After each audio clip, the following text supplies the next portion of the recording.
friends. Welcome back to Anti-War Radio, Chaos 92.7 FM in Austin, Texas.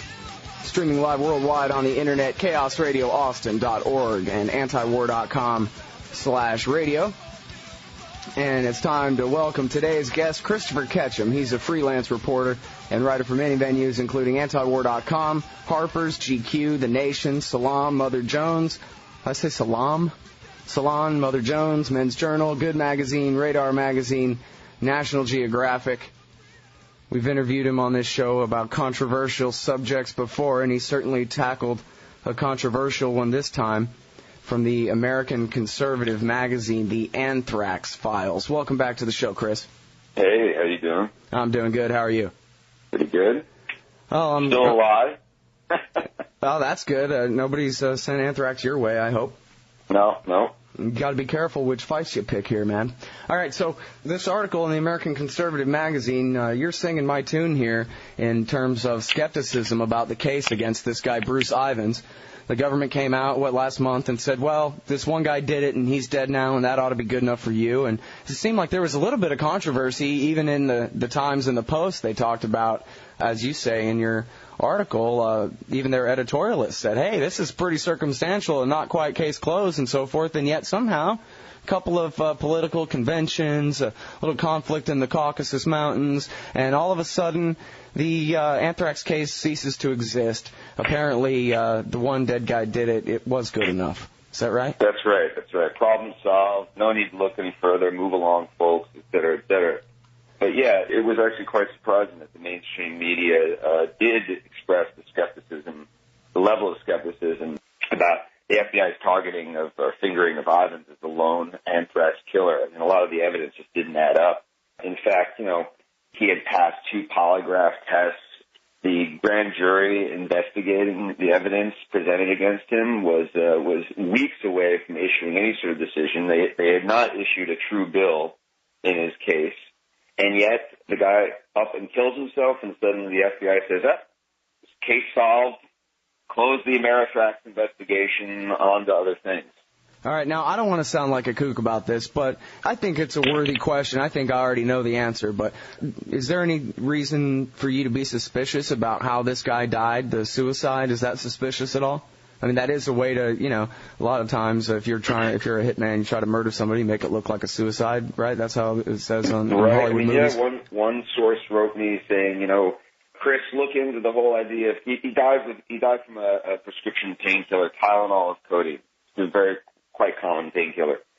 So a source wrote me, look into the whole idea of whether Ivins was sensitive to the respiratory effects of opiates, of morphine-like drugs, because this has been known to be used to cause respiratory failure in those who are sensitive to it. But whatever. I mean, we have no evidence of that. And, hey, if he was murdered by the government, I wouldn't be surprised. But, Right. We don't know. Yeah, my question was simply whether there's really any reason to be suspicious beyond the fact that this was a controversial case. I know some people were saying that, sure, he killed himself, but if you read buried in the article, they admit he was in a government mental hospital at the time, but I didn't see that in the article. I saw that he had been in the mental hospital a couple of weeks before, but I guess my best understanding was he was, at his own house when he ate these pills or something. Is that right? Yeah, that's my understanding as well. Yeah. Listen, the guy was under terrific pressure. The FBI was approaching, in probably the most vile manner possible, his children to turn against him. They were offering bribes to his son and approaching his daughter on her hospital bed with pictures of the anthrax victims and describing in horrific terms how her father was a killer. And they offered his son millions of dollars to turn evidence against him. So, here's a guy who we don't know whether he did it or not, because the process by which the FBI singled him out has been so tainted. So it's like the evidentiary process has been shattered here. Right. And now, this isn't just an episode of the Cold Case Files on A&E or something here. This is extremely important because after the September 11th attacks, as you point out in your article, when this anthrax came as what seemed a follow-up to the 9/11 attacks, that's what created the 90% approval rating and the carte blanche for the Republicans to rain hell on whoever is behind all this terrible stuff. Yeah, that's right. The anthrax attacks came at the very opportune moment in terms of the reactionary forces that were rising in the United States at the time, of pushing, the Patriot Act, pushing a massive increase in funding to the military-industrial complex, pushing the war, the invasion of Afghanistan, prepping the American public for the invasion of Iraq by making the false connection between the anthrax attacks and Saddam Hussein. This is a connection that was harped on over and over and over by the usual crew of creeps over at the Weekly Standard, et cetera, et cetera. Right, Robert Kagan and William Crystal, and of course Lori Milroy, who's a favorite of mine. She's the lady who was always trying to say that Ramzi Youssef, the Al-Qaeda guy, Khalid Sheikh Mohammed's nephew, the guy that cooked the bomb for the first World Trade Center attack, that he was really a secret Iraqi agent who had stolen Ramzi Youssef's identity and was also responsible for the Oklahoma bombing and all these other things. That's right, that's right. Listen, Scott, in Lori Milroy's world, we're all secret Iraqi agents. Okay? Is that how that works? Why else would we be up here criticizing her work if we weren't working for Saddam Hussein? I can't think of another explanation. Saddam Hussein and Al-Qaeda together. Yeah, of course. In fact, you and I are the connection between the two that justifies the war back in 03. That's right. Yeah. They finally caught us, Scott. All right, now seriously here. Let me play, Cheney's advocate as best I can here. I think that you're a detailed and decent enough reporter. You've done your homework enough on this case. I would like for you to try your best to explain what the evidence is against this guy from the FBI's point of view. What is their narrative about why it is that they're pretty sure that these things, what things, and then how is it they're saying that this adds up to a case against Ivins? All right, the Ivins evidence is, it's all circumstantial. It's that he exhibited wacky behavior. He was sometimes aggressive in his letter writing to editorial boards, to local newspapers. He liked to drink alcohol. He had a beef with the U.S. government. He had expressed in past documents or letters that bio-warfare or biodefense funding needed a boost. A lot of stuff that just adds up to a whole lot of suggestion. He had apparently once been obsessed with a sorority in the same area of Princeton where the letters were sent, but he was obsessed with this sorority 27 years ago. So, again, it's a very fragmentary evidence that, there was for example, no DNA connection was made between the anthrax that he handled and the anthrax in the letters, which, of course, that's the heart and soul of the evidence that should have been presented. And meanwhile, there are whole portions of the FBI file against the guy that have not been declassified, so we don't know the whole story. So, again, it's fragmentary, perhaps contradictory, certainly circumstantial. And, as even the New York Times noted, some of the various mainstream papers noted, it doesn't have the kind of weight that you'd expect the FBI to bring to bear on a case that's as important as this one. Mm-hmm. Well, they spent so much time blaming innocent people. Surprised they didn't blame Richard Jewell for this one. I don't know. Yeah. Okay, so there's this New York Times article from the other day. You talked with Francis Boyle for this article you wrote. There's this New York Times article, I guess a couple weeks back now, where they talk about doubts in the case. While ridiculing anyone who has doubts, they detailed them throughout the article, including what apparently some very qualified scientists find themselves being very skeptical when the FBI claims that they're somehow by some natural process, perhaps magic or perhaps some scientific thing that they've never observed before, this anthrax was able to spontaneously create a coating of silica so that it would be aerosolized. And the scientists there are saying that, the FBI agents are saying, we've been able to recreate, how he did all this and everything. And then when somebody asked, what about the silica? They said, we're pretty sure it just happens that way, that sometimes anthrax grows silica on it or something. They're just leaving it at that. Yeah, my understanding, first of all, is that the FBI did not share with scientists the exact process by which they, quote-unquote, replicated what they're alleging Ivins to have done, i.e. weaponizing anthrax. Second of all, what I've been told by bioweapons experts is that, that anthrax doesn't just grow silica. That's part of the weaponization process, so it can be aerosolized, so it can float around and get into people's lungs. So you have talked to bioweapon scientists who have told you that, no, silica doesn't grow naturally on anthrax. No, it does not. Yes. It does not grow naturally on anthrax. But my understanding, Right. To be perfectly clear, you're not a biologist or anything, but you have talked to these guys. You're a reporter, and you've done your research on this now. That's right. Right.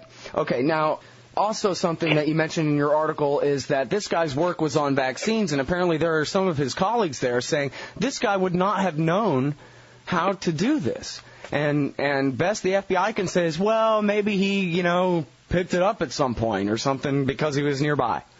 Yeah, well, he apparently did not have the expertise needed to manufacture the type of anthrax that was in the letters. This weaponized, aerosolized, high-grade, highly complex anthrax. And in fact, the bigger question that I bring up in the article is that there's a lot of evidence suggesting that no one at Fort Detrick, and Fort Detrick, of course, has all along been sort of ground zero of the investigation, that no one at Fort Detrick had the capacity to make this incredibly powerful version of anthrax, that it had to have been manufactured somewhere else. Francis Boyle, who I talked to, was a source for the article, he was the author of the Bioweapons Convention Act of 1989. He told me that he thinks that it was manufactured at the Thugway Proving Ground. Oh, by the way, that's the Biological Weapons Anti-Terrorism Act of 1989. This is thus Boyle's legislation. Huh. And what's Proving Ground now? What's it called? Dugway Proving Ground, which is a highly secret U.S. Army facility, or it might be U.S. Air Force facility in Utah, in the deserts of Utah. Okay, and continue, please.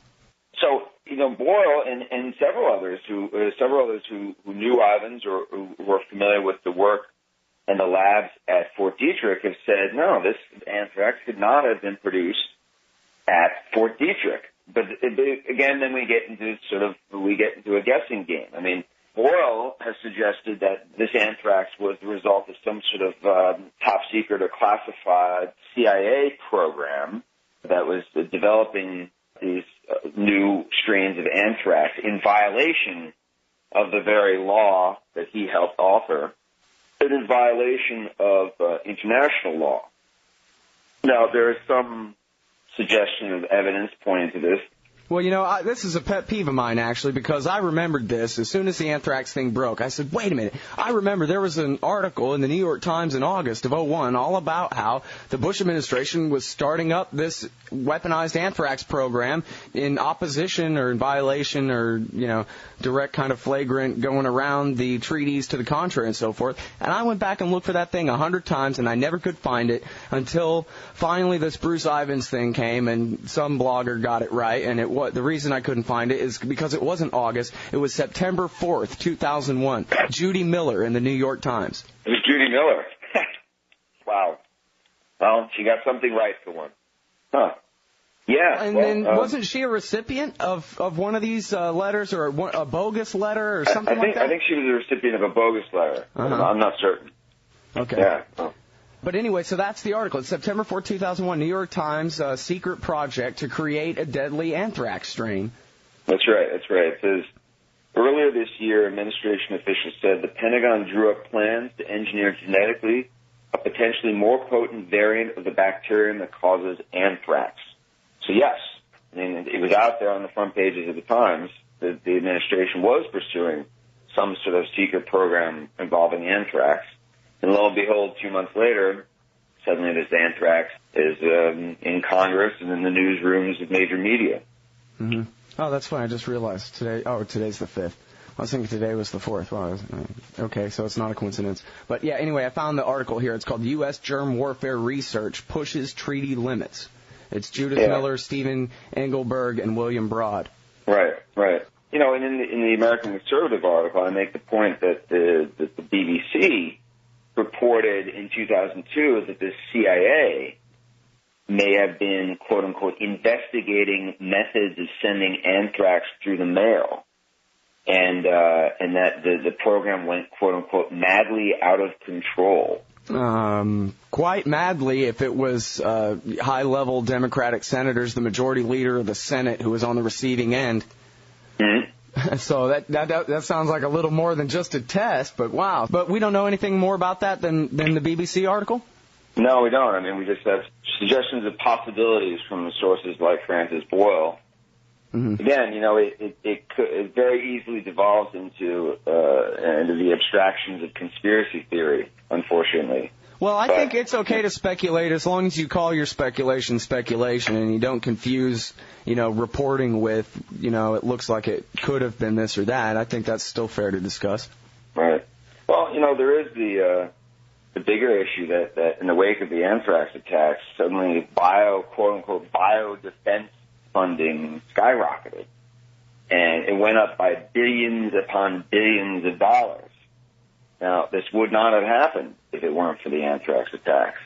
So what Bruce Ivins had complained about was lack of funding for biodefense. Well, that question was suddenly answered. So if you think of motivation here, well, the motivation might have been pretty damn clear. If the attacker was in the biowarfare establishment, then his motivation was money, funding, an increase in funding an increase in funding that has gotten spread out among all sorts of corporations, large and small, that are part of the military-industrial complex. As you say, that's the FBI's theory about why Bruce Ivins did it. So it's just as plausible that it could be others in the very same biowarfare industry. Right. Well, we'll never know now because the investigation is shut down, and we're on to invading Iran. So. Yeah, or Russia. Now, another thing here is that this was Bush's enemies that got it, right? This was Leahy and Daschle. In the Senate is Dan Rather and Tom Brokaw, the Democrats, on major TV news. And then what was the deal with the National Enquirer crew down in Florida? Hadn't they been running a bunch of stories about Bush's daughters and that kind of thing? It's not too hard to use your imagination and see that, perhaps this thing was ordered out of the White House, Listen, God, I don't know. Do you know the story about the guy in Florida? Leahy and Daschle both were key players in holding up the Patriot Act, and then they got the anthrax letters, Congress was shut down, and the Patriot Act suddenly passes. Yeah, bunch of weird coincidences, that's for sure.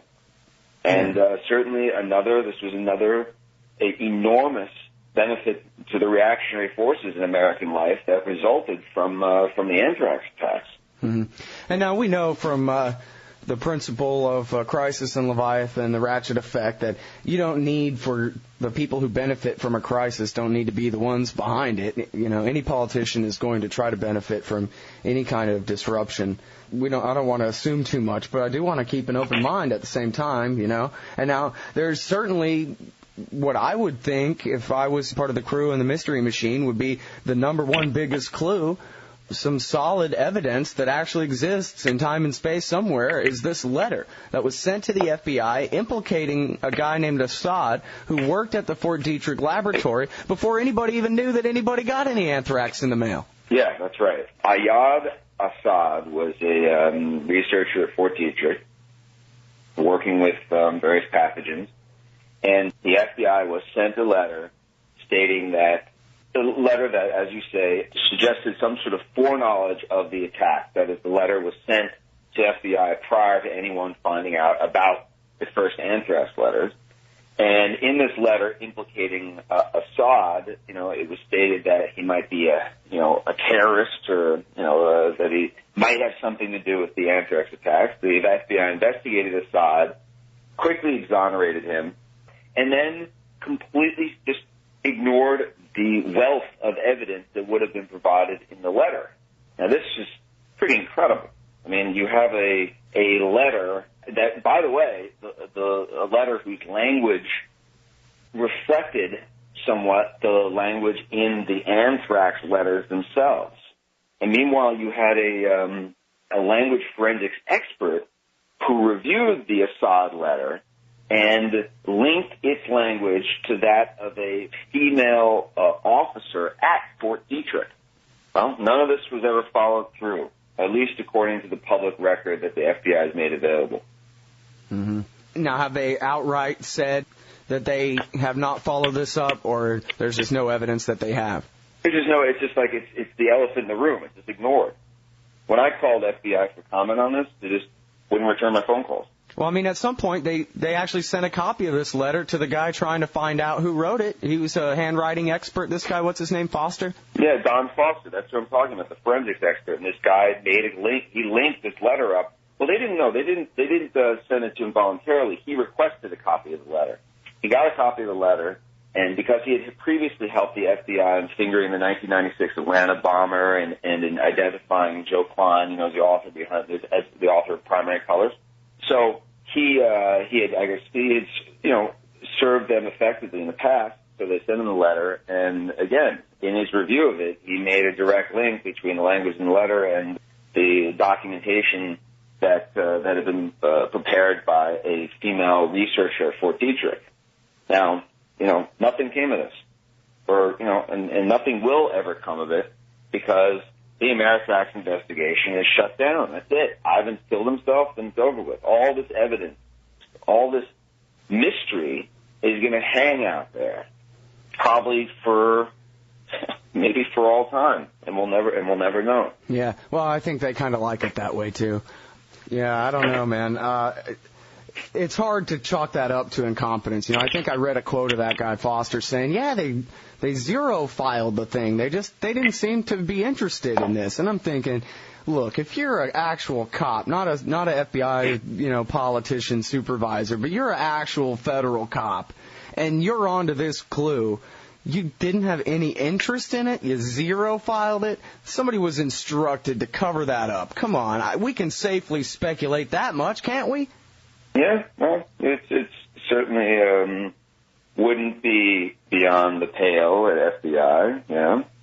I mean, that is incredible. I mean, just to rehearse that a little bit, to be perfectly clear, somebody sends some anthrax in the mail. The FBI gets a letter saying, hey, this guy did it, who the FBI immediately concludes didn't do it. But they get that letter before anybody even knows there's been an anthrax attack.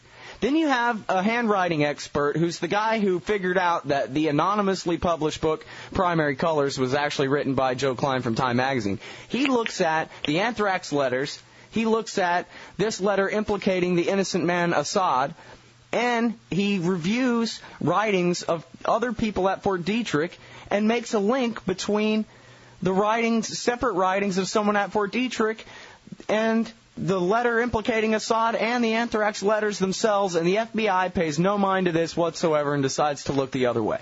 Do I understand that right?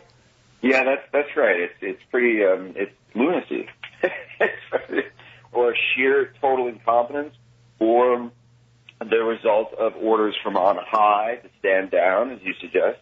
I mean, again, it's one of these mysteries that is going to continue to feed into conspiracy theory and speculation, and it's an awful thing in American life because so much of our public life now is veiled in secrecy. So much of the operations of our government disappears into the black hole of covert operations or of the need to know basis, and that is alone odious to democracy. It stinks to high heaven.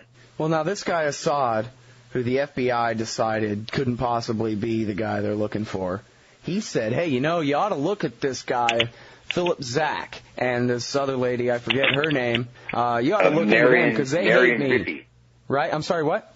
Marion Rippey was the two people that Assad suggested wrote the letter were Philip Zach, who's also a doctor at Fort Detrick, and his colleague Marion Rippey, a female operative at Fort Detrick, with whom Zach was having an extramarital affair. Now, a lot of the speculation has centered around these two, so I want to make sure and try to get a couple of facts straight. their vendetta against this guy Assad was in the days after the first Gulf War, and they were fired from Fort Detrick in 1992, right? 1992, maybe 94. I'm not sure of the exact dates. Okay. And now the whole thing about this guy, Zach, and I'm not trying to acquit the guy or anything, but it just seems like there's a lot of people going off half-cocked about it, and I want to just make sure I understand it right. That this guy was apparently surveilled on video being allowed in to the Fort Detrick lab after he was fired by friends and former coworkers there, and apparently had access to where they keep some of the anthrax. But then even that was still back then in the early 1990s, not in the days right before the attack or anything. It was in 1994 that he came under video surveillance. Okay, so that's mid-90s at least. But now, do we know anything? It was a long time ago, is the point. Right, and so that would tend to indicate, according to the scientists you've talked to, that anthrax would not be associated with the anthrax in these letters, or? Not necessarily. It just seemed to me, in terms of the Zach angle, I really didn't look into it very closely. It just seemed to me extreme speculation.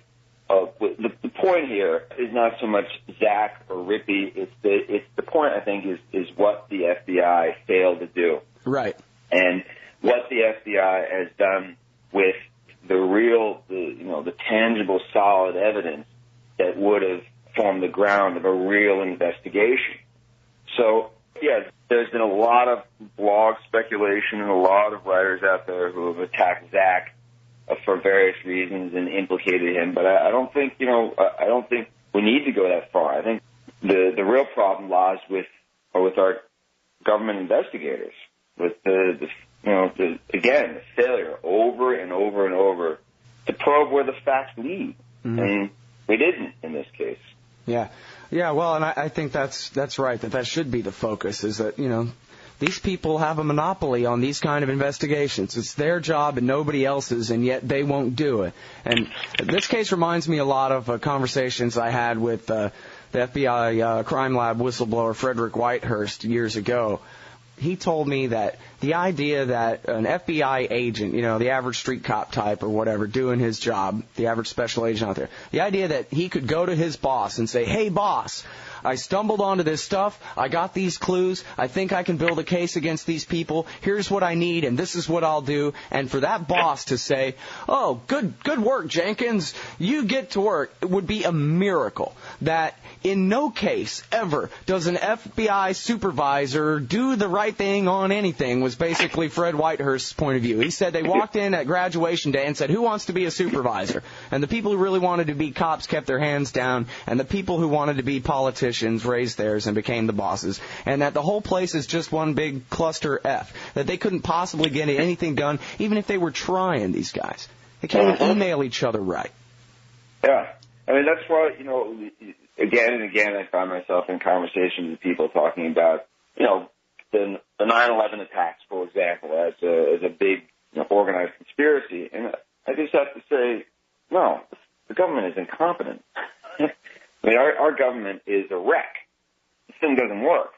It's dysfunctional. It's a huge, top-heavy bureaucracy. I mean, they don't get anything done. So, yeah, I mean, FBI failures in the anthrax, in the Ameritrax investigation, they simply have been due to their monstrous incompetence. And the monstrosity of the bureaucracy failing to pivot and to be able to react to new evidence in a timely fashion, in a spontaneously creative fashion. Yeah. I figured out why I keep going back to all these details while you keep trying to kind of wrap it up to the big picture. I keep going back because I just don't want to let it go, man. I don't want to admit that this case is closed and that's the end of that. There's supposed to be a freaking article coming out in the journal Nature saying, "What the hell are you talking about, FBI? You don't make any sense. This isn't supposed to be over yet. The crime isn't solved, man." No, but you're right. The American people have been issued their marching orders. They are to forget anything ever happened with regard to anthrax and move on. Part of the rolling amnesia of American life. Yeah, I always wanted to ask Timothy McVeigh who John Doe number 2 was, but now he's dead. And I guess I would like to ask Bruce Ivins who helped him do the anthrax attack, or who does he think did it, or what does he have to say about all this so-called evidence against him. But I guess I can't ask him because now he's dead too, and that's just the end of that. Yeah. And when you look at the pattern here, prior to Bruce Ivins, there was the hapless Stephen Hatfield, who was hounded by the Bureau and persecuted in various ways, and accused of being the anthrax killer. And then, lo and behold, a month and a half ago, 2 months ago, the FBI settles with him for $5.8 million because they had the wrong guy all along. But they tortured Mr. Hatfield over the years in trying to get people around him to turn evidence against him, just as they did with Ivins. Hatfield stood up to the pressure and told the FBI to go to hell. Ivins killed himself. At least that's what we're told. And there's a lot of suggestion out there that this guy was a wreck because of what the FBI was doing. Right, that the pressure. He would sit at it. One person told the Associated Press he would sit at his desk and weep.